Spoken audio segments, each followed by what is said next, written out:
உங்கள் வீட்டில் நடக்கிற எல்லா விருந்துகளையும் ரொம்ப சந்தோஷமாக மாற்றணுமா? கியாஸ் கிச்சனுக்கு கால் பண்ணுங்கள்.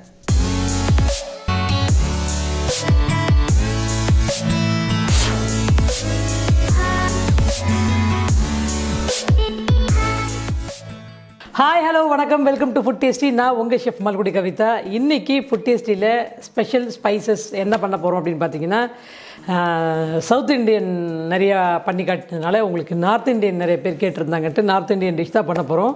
நார்த் இண்டியனில் இப்போ நமக்கு எப்படி சவுத் இண்டியனில் செட்டிநாடு ஸ்பைசஸ்னால் ரொம்ப ஒரு மேண்டிட்டரி ஸ்பைசஸும் நம்மளோட கிச்சனுக்கு, அதே மாதிரி மகாராஷ்டிராவில் வந்துட்டு மகாராஷ்டிரியன் குசைனில் கோலாப்பூரி மசாலா பொடி வந்துட்டு ரொம்ப மேண்டிட்டரி. இது வீட்டுக்கு வீடு வந்துட்டு அந்த கோலாப்பூரி மசாலா பொடி இல்லாமல் எதுவுமே இருக்காது. அந்தளவுக்கு ரொம்பவே பிரசித்தி பெற்ற ஒரு கோலாப்பூரி மசாலா தான் இன்றைக்கி நம்ம எப்படி செய்கிறது அப்படின்றத பார்க்க போகிறோம்.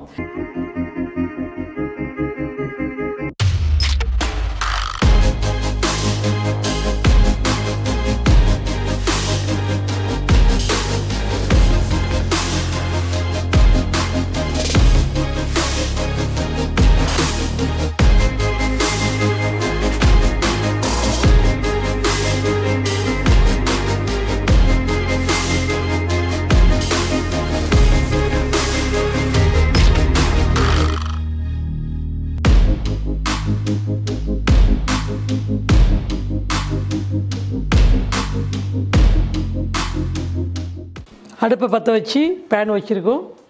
இப்போ நம்ம வந்துட்டு கோலாப்பூரி மசாலா பண்ணுறதுக்கு வறுக்க போகிறோம். ஃபஸ்ட்டு வந்துட்டு இந்த பிளாக் ஸ்டோன் இருக்குல்ல, இந்த கல்பாசி, கடல் பாசி, கல்லில் விளையிற பாசி, அது ஒரு 2 துண்டு போட்டுக்கோங்க.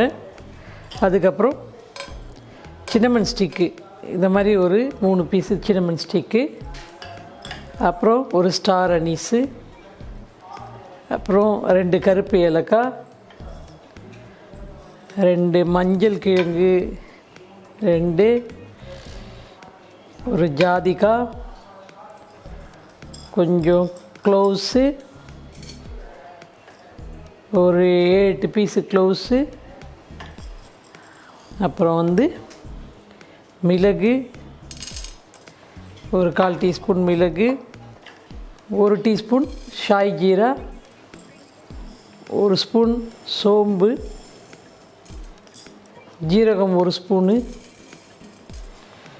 வெண்கடுகு 1/4 டீஸ்பூன் வெண்கடுகு, அப்புறம் Kashmiri chilli powder, chilli whole போட்டிருக்கோம். ஒரு 7-8 ஸ்பைஸுக்கு தகுந்த மாதிரி போட்டிருக்கோம். இது வந்துட்டு பெருங்காயத்தூள், ஒரு 1/4 டீஸ்பூன் பெருங்காயத்தூள், ஒரு 1/4 டீஸ்பூன் கல் உப்பு, ஒரு 2 டேபிள் ஸ்பூனு வெதை கொத்தமல்லி,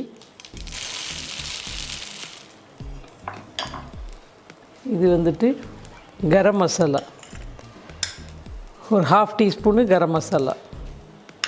இந்த கரம் மசாலாவோட லிங்க் டிஸ்கிரிப்ஷனில் நான் கொடுத்துருக்கேன். நம்ம ஏற்கனவே ப்ரிப்பேர் பண்ணியிருக்கோம். அதில் பார்த்து அதை எப்படி ப்ரிப்பேர் பண்ணணுன்னு தெரிஞ்சுக்கலாம். இப்போ நம்ம யூஸ் பண்ணுற ஸ்பைசஸில் வந்துட்டு அந்த 28 ஸ்பைசஸ்ன்றது உங்களுக்கு அப்படியே டிஸ்பிளே பண்ணியிருந்திருக்க மாட்டேன். நம்ம வந்து கரம் மசாலா ரெடி பண்ணோம் இல்லைங்களா, அந்த கரம் மசாலாவில் அது இதர ஸ்பைசஸ், இதில் இல்லாத ஸ்பைசஸ்ஸு அதில் இருக்கிறதுனால I am using garam masala பொடியும் நான் ஒரு இன்க்ரீடியண்ட்டாக அதில் யூஸ் பண்ணுறேன். ஸோ தட் அந்த அதில் வந்துட்டு உங்களுக்கு பாப்பி சீடு அது எல்லாமே உங்களுக்கு வந்துடும்.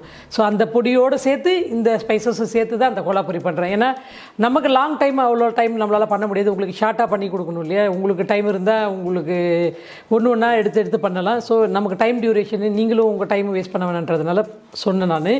அந்த கரம் மசாலா பொடி இதில் விடுபட்ட ஐட்டம் என்னென்னு பார்த்தீங்கன்னா, இந்த கரம் மசாலா பொடி பார்த்தீங்கன்னா உங்களுக்கு தெரியும், நம்ம கரம் மசாலா பொடி இதுக்கு முன்னாடி பண்ணோம் இல்லையா. ஸோ அந்த லிங்க் வேணால் நான் உங்களுக்கு டிஸ்கிரிப்ஷனில் கொடுக்குறேன். அந்த லிங்க் பார்த்தீங்க அப்படின்னா ஈஸியாக உங்களுக்கு அதில் நம்ம என்னென்ன போட்டு பண்ணோன்றதையும் தெரிஞ்சிடும். ஸோ தட் கண்டிப்பாக நீங்களும் ட்ரை பண்ணி பாருங்கள். இப்போ ரோஸ்ட் பண்ணிடலாமா?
ஸோ கோலாப்பூரி மசாலா எப்படி பண்ணுறது அப்படின்றத பார்த்துட்டிங்க இல்லையா? நீங்கள் என்ன பண்ணுறீங்கன்னா, இந்த கோலாப்பூரி மசாலா வச்சுட்டு பன்னீர் கோலாப்பூரி பண்ணிங்களா, இல்லை வந்துட்டு மட்டன் கோலாப்பூரியா, சிக்கன் கோலாப்பூரியா, முட்டை கோலாப்பூரியா, என்ன கோலாப்பூரி பண்ணீங்க அப்படின்றத நீங்கள் வந்துட்டு மறக்காமல் நீங்கள் ட்ரை பண்ணி பார்த்துட்டு உங்களுக்கு அந்த டேஸ்ட் எப்படி வந்ததுன்றதையும் நம்மளோட கமெண்ட் பாக்ஸில் நீங்கள் மறக்காமல் சொல்லுங்கள். மறுபடியும் ஃபுட் டேஸ்ட்டில் வந்துட்டு வேறு ஒரு டேஸ்டியான டிஷ்ஷோடு உங்களை நான் சந்திக்கிறேன். அது வரைக்கும் வணக்கம் கூறி விடைபெறுவது ஷெஃப் மால்குடி கவிதா.